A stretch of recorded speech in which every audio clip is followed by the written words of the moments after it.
আজকে আমরা ম্যাথমেটিক্স 2 এর প্রথম অধ্যায় আংশিক ভগ্নাংশ এই অধ্যায় নিয়ে আলোচনা করব।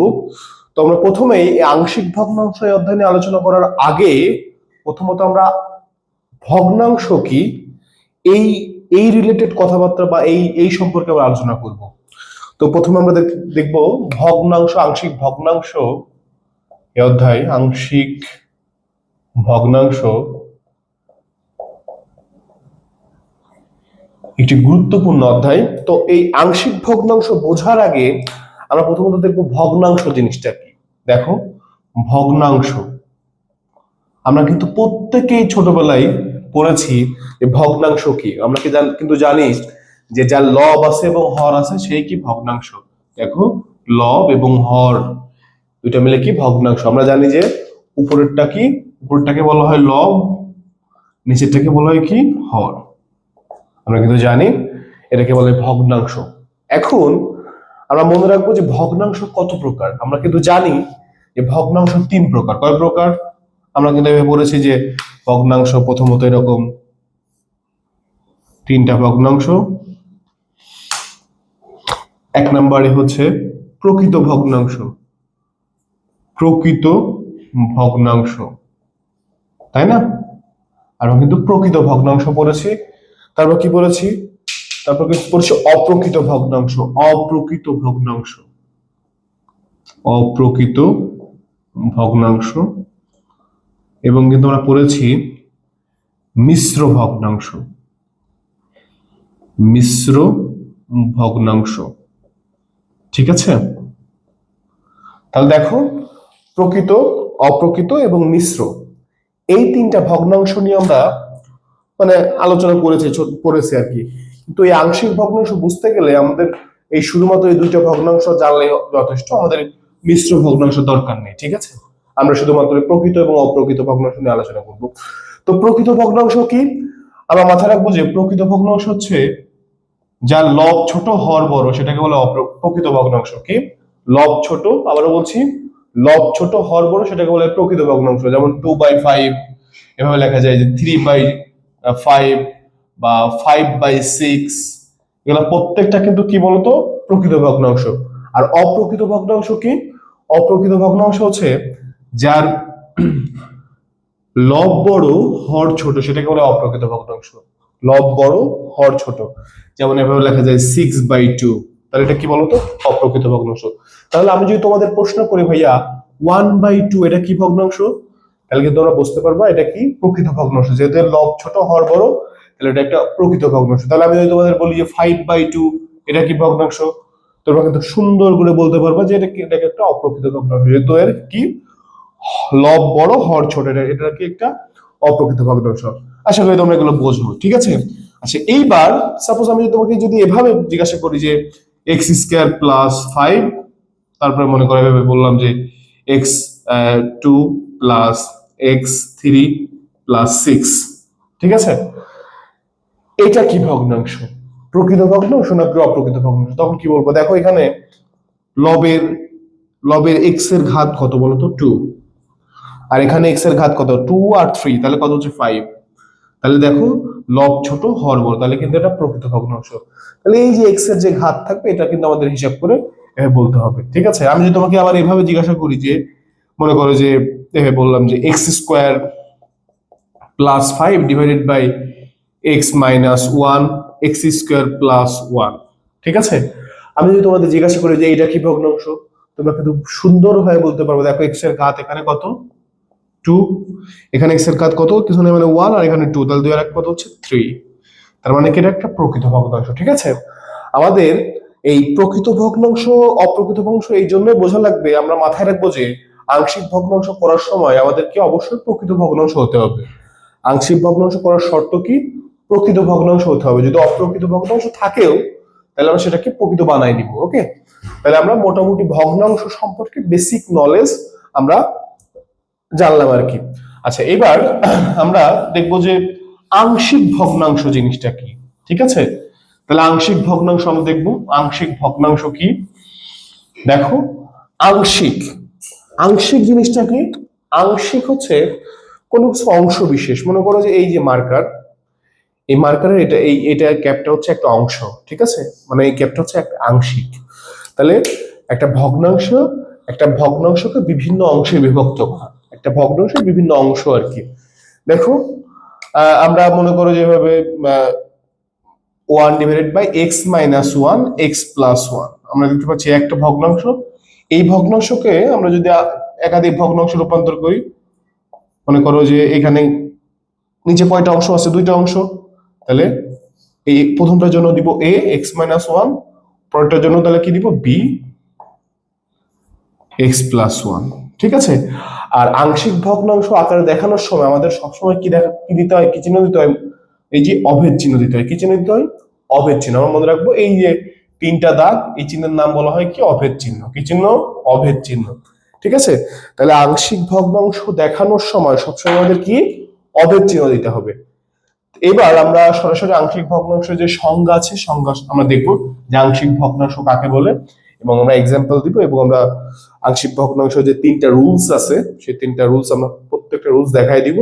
আশা করি আংশিক ভগ্নাংশ আপনাদের একদম পানি হয়ে যাবে, ঠিক আছে। তো এরকম প্রশ্ন আসতে পারে যে আংশিক ভগ্নাংশ কাকে বলে? আংশিক ভগ্নাংশ কাকে বলে, ঠিক আছে, আংশিক ভগ্নাংশ কাকে বলে। ওকে, তাহলে আমরা মনে রাখবো, এইভাবে আমি লিখে দিচ্ছি যে যদি কোনো ভগ্নাংশকে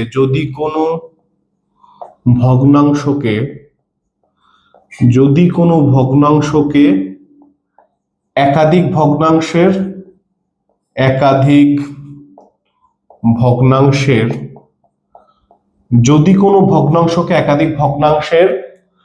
যোগফল রূপে প্রকাশ করা হয়। কি ফল রূপে প্রকাশ করা হয়? যোগফল রূপে প্রকাশ করা হয়। যদি কোনো ভগ্নাংশ একাধিক ভগ্নাংশের যোগফল রূপে প্রকাশ করা হয়, তবে একাধিক ভগ্নাংশের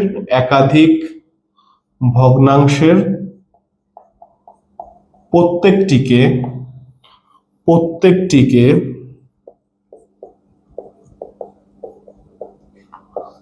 প্রথম ভগ্নাংশের আংশিক ভগ্নাংশ বলে।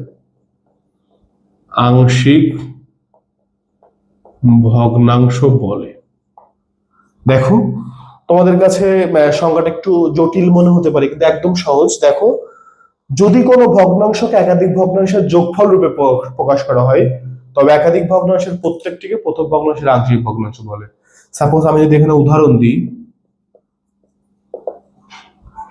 মনে করো যে আমরা এভাবে উদাহরণ দিতে পারি যে 1/(x-1) x+1, ঠিক আছে। মনে করো এই একটা ভগ্নাংশ, এই ভগ্নাংশকে আমরা একাধিক ভগ্নাংশের যোগফল রূপে প্রকাশ করব। তাহলে এটার জন্য কি দিব? a(x-1), তাহলে এর এই একটা অংশ, তাহলে এর জন্য কি দিব? b। আর আমি বলছি কি যোগফল রূপে প্রকাশ করতে হয়। দেখো, যদি কোনো ভগ্নাংশকে একাধিক ভগ্নাংশের যোগফল রূপে প্রকাশ করে, তাহলে এখন তোমাদের প্রশ্ন আসতে পারে, এখানে যোগই কেন দিব? বিয়োগও তো দিতে পারতাম। আমাদের কিন্তু সংজ্ঞায় লেখা আছে কি, যদি কোনো ভগ্নাংশ একাধিক ভগ্নাংশের যোগফল রূপে প্রকাশ করা হয়, যোগফল রূপে, তাহলে কিন্তু অবশ্যই প্লাস দিতে হবে। তাহলে যদি কোনো ভগ্নাংশ একাধিক ভগ্নাংশের যোগফল রূপে প্রকাশ করে, তাহলে এই একটা অংশ, এটার জন্য a প্লাস এটার জন্য b, তাহলে কি হবে? b(x+1), ঠিক আছে। এবার যদি আমরা সংজ্ঞার সাথে মিলাই, সংজ্ঞায় কি বলেছে? যদি কোনো ভগ্নাংশকে একাধিক ভগ্নাংশের যোগফল রূপে প্রকাশ করা হয়, তবে একাধিক ভগ্নাংশের প্রত্যেকটিকে প্রথম ভগ্নাংশের আংশিক ভগ্নাংশ বলে। দেখো, এই যে এই একটা ভগ্নাংশকে আমরা একাধিক ভগ্নাংশ রূপান্তর করছি, তাহলে এই একাধিক ভগ্নাংশের প্রত্যেকটিকে এই প্রথম ভগ্নাংশের কি বলা হয়? আংশিক ভগ্নাংশ বলে। আশা করি তোমরা বুঝতে পেরেছো, ঠিক আছে। এইবার সাপোজ যদি এরকম থাকতো, মনে করো যে আরেকটা উদাহরণ দিয়ে, মনে করো 2x+1, উপরে কি থাকলো সেটা আমাদের এখন দেখার বিষয় না, আমরা অঙ্কের মধ্যে এটা দেখবো। মনে করো এটা ভাবে দিতে পারি যে x+1, x+2, মনে করো x-3 এভাবে দিল, তাহলে কি হবে ভাইয়া? দেখো, আগের বার দুইটা অংশ ছিল, তাই না? এবারে কয়টা অংশ আছে? 1 2 3। তাহলে এখানে কি দিব?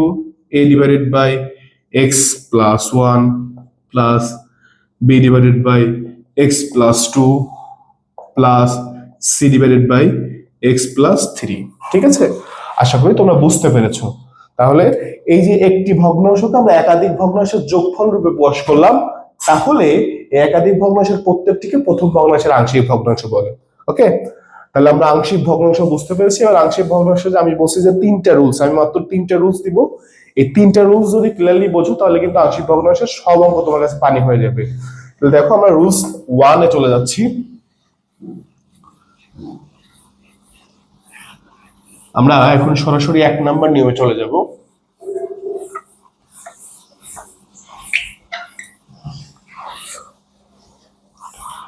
দেখো 1 নাম্বার রুল, রুল 1, আমরা কিন্তু রুল 1 ইতিমধ্যে করেছি যদিও। দেখো যদি এরকম কোন অঙ্ক থাকে যে মনে করো 2x + 5 divided by x - 1 x + 1, এরকম দিয়ে যদি বলে যে কে আংশিক ভগ্নাংশ আকারে প্রকাশ করো, কি আকারে প্রকাশ করো, আকারে কি করো প্রকাশ করো, তাহলে এরকম একটা ভগ্নাংশকে দিয়ে যদি বলে যে একে আংশিক ভগ্নাংশ প্রকাশ করো, আংশিক ভগ্নাংশ আকারে, আংশিক ভগ্নাংশ আকারে, সরি এখানে আংশিক ভগ্নাংশ, আংশিক ভগ্নাংশ আকারে প্রকাশ করো, আকারে প্রকাশ করো। এখানে আকারে প্রকাশ করতে বলতে পারে, অথবা বলতে পারে যে আংশিক ভগ্নাংশ ধ্রুবকের মাধ্যমে প্রকাশ করো। তাহলে আমরা কি করব দেখো, তাহলে আমরা এখানে সমাধান দিয়ে আমাদের কি হচ্ছে বলতো, প্রথমত আমরা 2x + 5 যেটা আছে তুলে নিব, x - 1 x + 1, ঠিক আছে। এবার দেখো তো এখানে উপরে কি আছে সেটা দেখার বিষয় না, যদি কোনো অঙ্কে বলে যে আংশিক ভগ্নাংশ প্রকাশ করো তাহলে আমরা উপরের কাজ করব।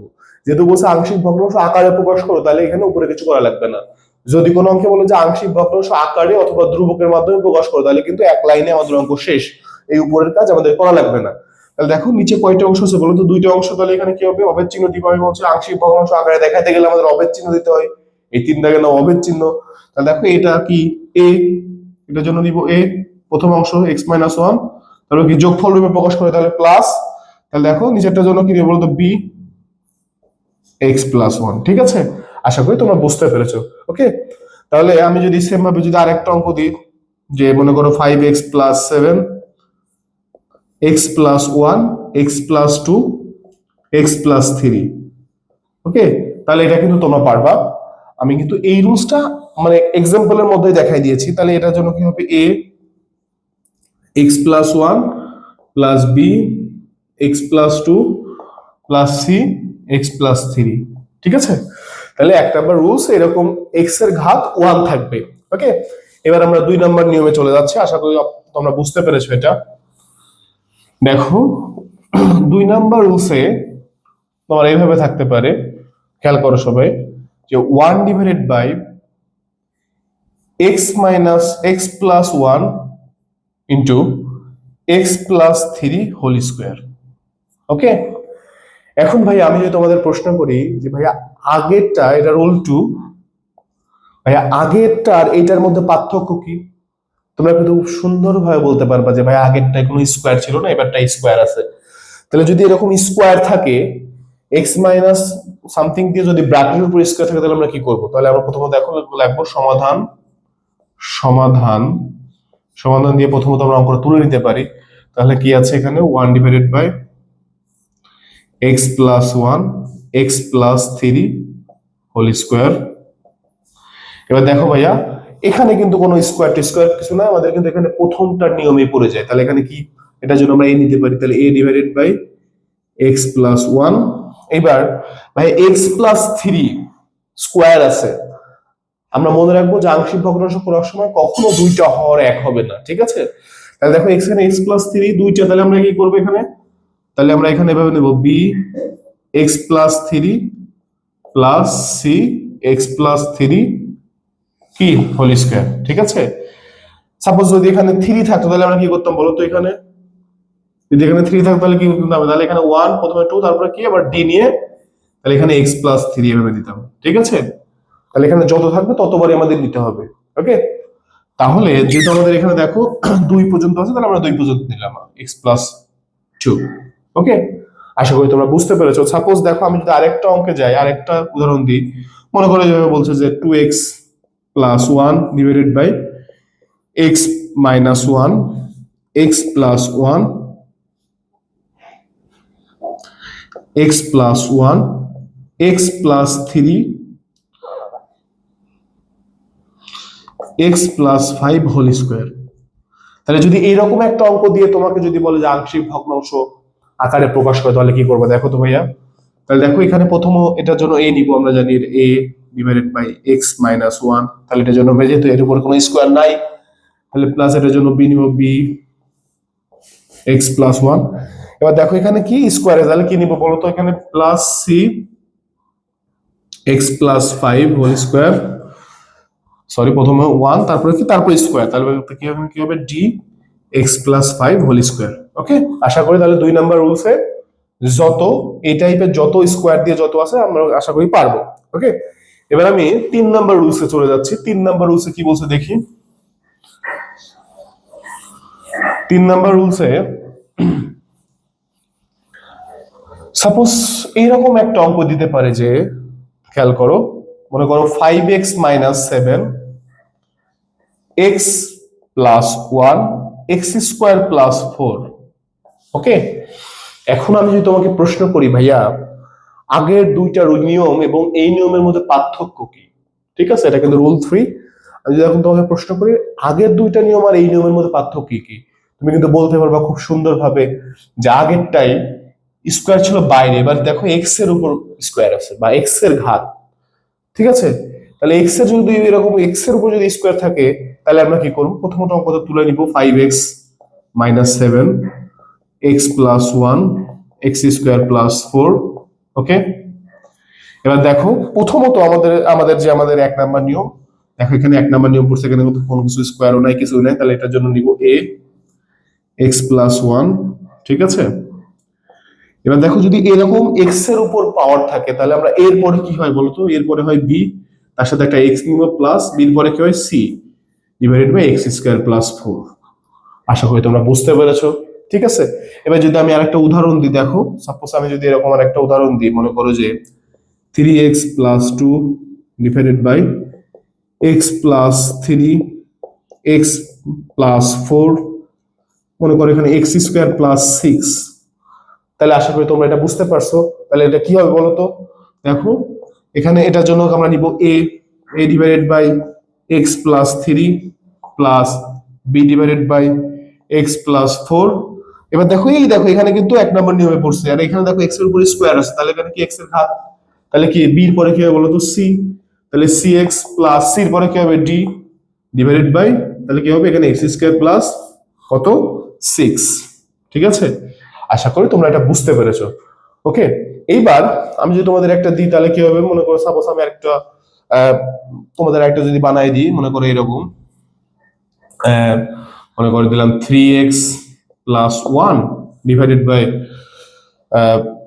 মনে করে দিলাম x+1 x+2 whole square x²+5 whole square, ঠিক আছে। তাহলে এটা কি হবে, ঠিক আছে। তোমরা যদি এটা বোঝো তার মানে 3টা নিয়মে বুঝবে। তাহলে দেখো এখানে এখানে কিন্তু 1 নম্বর নিয়মে পড়ছে, তাহলে আমরা এটার জন্য a দিব, a divided by x+1 plus এই দেখো এখানে স্কয়ার আছে, তাহলে কি হবে এরপরে কি হয় b x+2, তাহলে আরেকটা নিতে হবে c x+2 হোল স্কয়ার। ওকে, এবার দেখো এখানে x²+5 আছে, ঠিক আছে, আবার স্কয়ার, তার উপর আবার স্কয়ার, তাহলে কি এখানে c এর উপরে কি হয়, তাহলে c এর উপরে d হয়, তাহলে cx + d x²+5। এবার দেখো দেখো আরেকটা আবার স্কয়ার আছে, তাহলে কি হবে, তাহলে আবার নিব না, তাহলে d পরে কি হয় বলতো, d তাহলে ex প্লাস কি হবে f x²+5, এটার উপর কিন্তু স্কয়ার হয়ে যাবে, ঠিক আছে। আমরা জানি যে প্রথমটার উপর 1 হয়, তারপরটার উপর কি 2 হয়, যতবার থাকবে। আশা করি তোমরা বুঝতে পেরেছো। তোমাদের বইয়ে যত অতি সংক্ষিপ্ত আছে দেখবা, প্রথম অধ্যায়ে যত অতি সংক্ষিপ্ত আছে প্রত্যেকটাই এই 3টা নিয়মে পড়ে যায়, ঠিক আছে। আচ্ছা, আমি যদি সাপোজ তোমাদের বইয়ে আমি যদি এখন এই তিনটা রুলস এর বাইরে যদি একটা দিই, এটা যেটা তোমাদের বইয়ে আছে, মনে করো যে এইভাবে একটা দিলাম যে 1/x * x+1 কে আংশিক ভগ্নাংশ আকারে প্রকাশ করো। আংশিক ভগ্নাংশ আকারে প্রকাশ করো।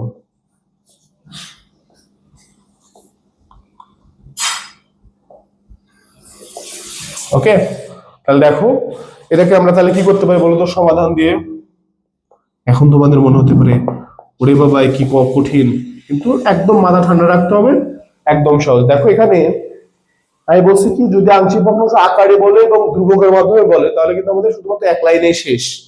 তাহলে দেখো এখানে দেখো নিচে কয়টা অংশ আছে বলো তো, এই একটা অংশ একটা অংশ, শুধু এক্স থাক সমস্যা নেই, তাহলে একটা অংশ, তাহলে কি এখানে এটাকে এ ধরবা, তাহলে এ ডিভাইডেড বাই কি হবে এক্স প্লাস প্লাস হয়, তাহলে এখানে কি আরেকটা অংশ, তাহলে এখানে কি হবে বলো তো বি ডিভাইডেড বাই x+1। ওকে, এটাই কিন্তু আমাদের কাঙ্ক্ষিত অ্যান্সার। আচ্ছা, এইবার যদি কোনো অঙ্কে আংশিক ভগ্নাংশ আকারে না বলে যদি বলে যে আংশিক ভগ্নাংশে প্রকাশ করো, কি যদি কি বলে, যদি বলে যে আংশিক ভগ্নাংশে প্রকাশ করো, আংশিক ভগ্নাংশে প্রকাশ করো, তাহলে আমরা কি করব? ঠিক আছে, তাহলে কিন্তু আমাদের সংক্ষিপ্ত অথবা রচনামূলকে চলে যাবে। এই যে আমরা প্রথমে আংশিক ভগ্নাংশ আকারে দেখাইলাম, এই আংশিক ভগ্নাংশ আকারে দেখানোর পরে এই যে এ আর বি যেটা যা যা এখানে আসবে, যদি এরপরে সি আসে ডি আসে, এই প্রত্যেকটার মান আবার আমাদের বের করতে হবে। ঠিক আছে, তাহলে অতি সংক্ষিপ্ত আমি কিন্তু সবগুলো সলভ করে দিয়েছি। আমি ইনশাল্লাহ পরবর্তী ভিডিওতে যে সংক্ষিপ্ত বা আংশিক ভগ্নাংশ আকার প্রকাশ করার যে ম্যাথগুলো আছে আমি সেই ম্যাথগুলো করাবো। সবাইকে অসংখ্য ধন্যবাদ ধৈর্য ধরে ভিডিওটা দেখার জন্য। দেখা হচ্ছে পরবর্তী ভিডিওতে। আসসালামু আলাইকুম।